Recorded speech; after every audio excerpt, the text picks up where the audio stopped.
Chapter 10 examines judicial sentencing options, sentencing disparities, and appeals. So judges have several options at sentencing. They could impose a fine, probation, incarceration, the death penalty. They could also impose what we refer to as intermediate sanctions. And those are punishments that fall between probation and incarceration.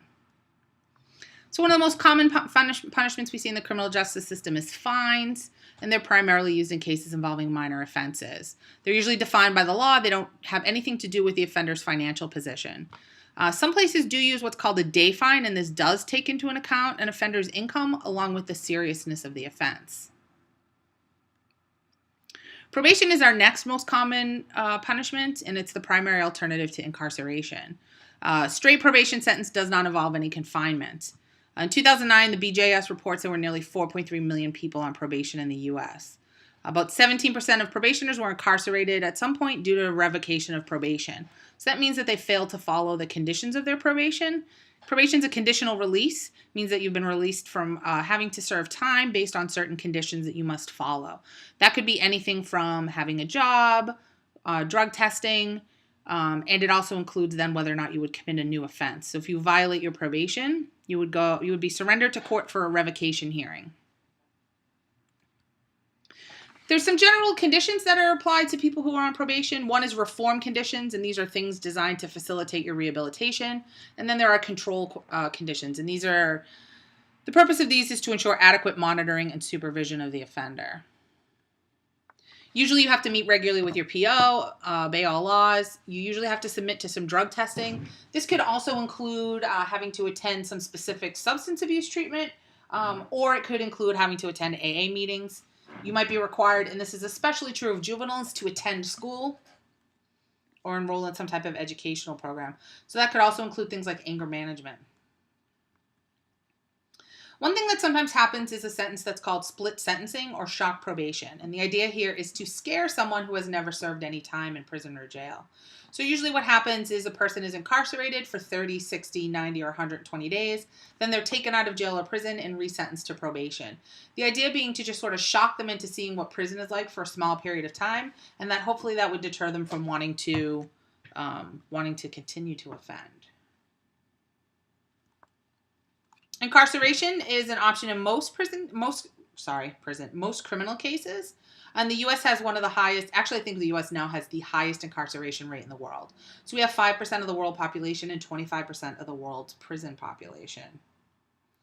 In many jurisdictions, judges don't have any discretion to decide between prison and probation, and this is especially true for serious and repeat offenders. In some cases, if there are presumptive guidelines in place, the judge may have a little say in the length of the sentence. And here we can just see, this data is about 10 years old, but it kind of gives us an idea of, in terms of, types of offenses that someone has committed, how many, what percentage went to, were incarcerated, and of those prison or jail, and then what percent were not incarcerated and either on probation or some other type of sentence. Just kind of gives you an idea of how people are sentenced.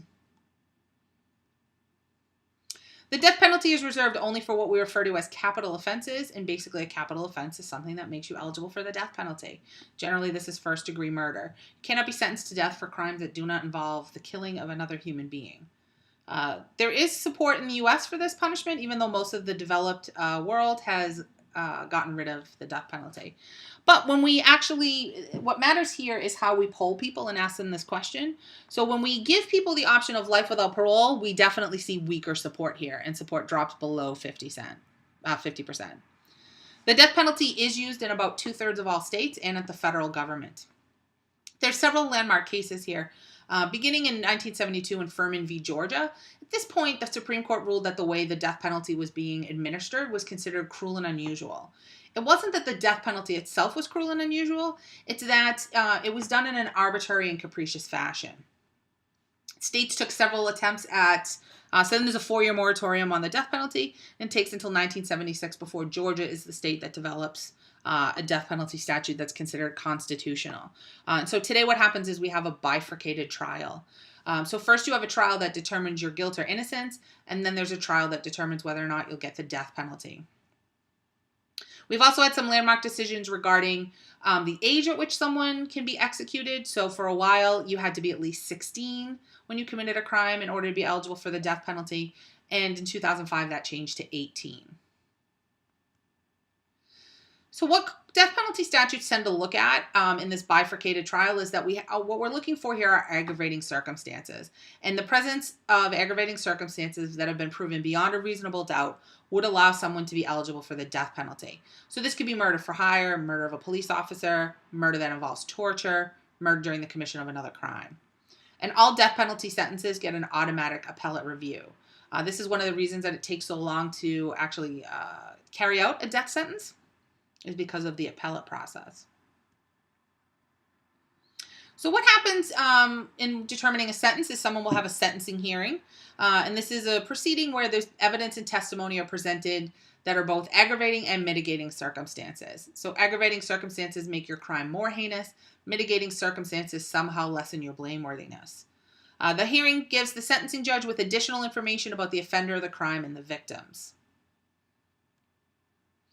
One of the ways that this happens is through what's called a pre-sentence report, and this is sometimes abbreviated as PSI or PSR. And this is basically a written summary of information that the probation officers have gathered. It's information about the offender's background and the crime, and information about the victims as well. So should you have an opportunity to intern in a probation office, you might find yourself working on PSRs.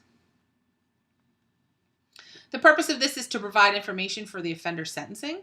It also helps probation officers, once someone's been sentenced to probation, determine what's the most appropriate treatment or programs for the offenders.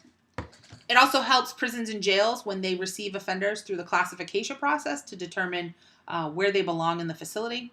And it also provides parole boards with background information when it comes time for them to determine whether or not an offender is going to be released. We also have a couple other documents. We might have a defendant's sentencing memorandum. And this is a document prepared by the convicted offender, generally by their attorney. It describes the crime, why it was committed, and the attitudes and feelings of the offender. We also might see submitted victim impact statements. I believe if you go online and Google this, you can read some of the victim impact statements from the Boston Marathon bombing. This is oral and or written testimony concerning how victims and relatives were affected by the offender's crime. These can be submitted in written form, and sometimes people actually testify in court to this as well. So one thing that we often see is that we have sentencing disparities, okay? And this refers to the fact that there are differences in incarceration rates or sentence lengths, and in particular for people who have committed similar offenses. So in 2008, 93% of prisoners in both state and federal prisons were males. So the male incarceration rate is about 15 times higher than the female incarceration rate. So we have a sex disparity in sentencing. This doesn't mean that this is due to bias or due to sexism. It just means that there's a disparity here. So disparities can be warranted or not warranted. Disparities that are based on seriousness of the offense in the offender's record, those are warranted. If we're looking at extra legal factors such as race, sex, and age, those are unwarranted because those are factors that don't really have anything to do with the offense. Here we can see a breakdown here by of offenders, and we've got a breakdown by gender, male and female, and then by age, and then by race and ethnicity as well. We have a lot of studies that look at the role of race or ethnicity in sentencing decisions, and there is quite a bit of research that tells us that not only does race play a factor, but ethnicity does as well. So ethnicity is usually measured as Hispanic or not Hispanic, and race is usually measured as white or black. Usually within the data there are some other races or ethnicities listed, but usually there's not enough to analyze that reliably. So race and ethnicity can also then interact with other variables such as sex and age, and this tends to produce then people who have multiple dimensions of inequality. So people who are young, black, Hispanic tend to get, and male tend to get the harshest sentences. In terms of gender, sometimes there's an argument made here that judges are more lenient with female offenders, and this may be the case, but it really depends on the type of offense. So women, when they behave in what we would refer to as unladylike ways, when they sort of step outside their gender roles, they tend to be sentenced more harshly, and in other ways they're sentenced more leniently. So some scholars have said because females might be treated more leniently because they're the primary caregivers, or perhaps it's due to the fact that they're less likely to recidivate. Also, other things to think about, and this is true for race and ethnicity as well, that these characteristics might have different impacts on different stages. So bail and arrest and sentencing, and the decision to detain somebody prior to trial. Socioeconomic status or class also can make a difference here. Some studies have shown that poor minorities are disproportionately represented in the criminal justice system, and they're more likely to be prosecuted for crimes that have mandatory minimums. So basically, people who are from the lowest social strata, people who are the poorest, tend to receive the harshest punishments.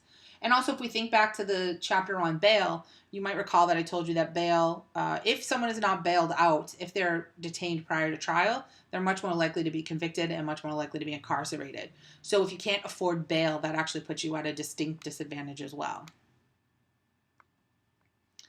In terms of appeals, once someone has been convicted, they do have a right to appeal. And the primary purpose here is to commit a legal wrong. Okay? So it's not necessarily about whether or not you're innocent. It's whether or not you had a fair trial. You might recall that sometimes during questioning, either one of the attorneys might object to something. You have to object in order to get your legal concern on the record. If you don't object to something, then you don't have any grounds on which you can't use that as a grounds to appeal your case.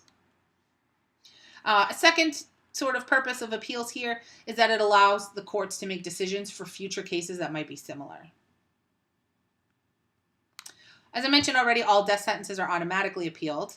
And usually what happens for all appeals is they start with the most immediate appellate court above the trial court. Appellate courts may or may not decide to hear appeals, and they have a lot of discretion here, especially as you move further up the appellate process and you're looking at the Supreme Court. You can also file what's called a habeas corpus petition, and habeas corpus means produce the body. It doesn't literally mean a body, like a dead person's body, but you're basically arguing that your confinement is illegal, and the idea is that you must produce the offender to the court. It's challenging three things: the fact that someone's confined, the length of confinement, or the nature of the confinement. It could also be challenging all three. In order for something to be heard on appeal, what happens is the higher court issues a writ of certiorari. This is basically an order directing the lower court to prepare the record of the case and send it to the higher court. There has to be compelling arguments here in order for the Supreme Court to grant a writ. Most writs are denied. In order for a case to be heard, it must meet what's called the rule of four. 4 or more justices have to agree to want to hear the case. Even if the Supreme Court does consent to hear a case might not be heard because there are very many cases that are brought to the Supreme Court, and the Supreme Court has very limited time. Appeals of any kind consume a great deal of time. On average, it takes about 10 or 11 years for an inmate to be executed. In some instances, appeals process has dragged out over a 15-year period. So imagine if you've been wrongfully incarcerated, it could take 15, 20 years for you to be released. One reason for this is that prisons have been allowed to file new petitions. Prisoners have been allowed to file new petitions with either state or federal courts.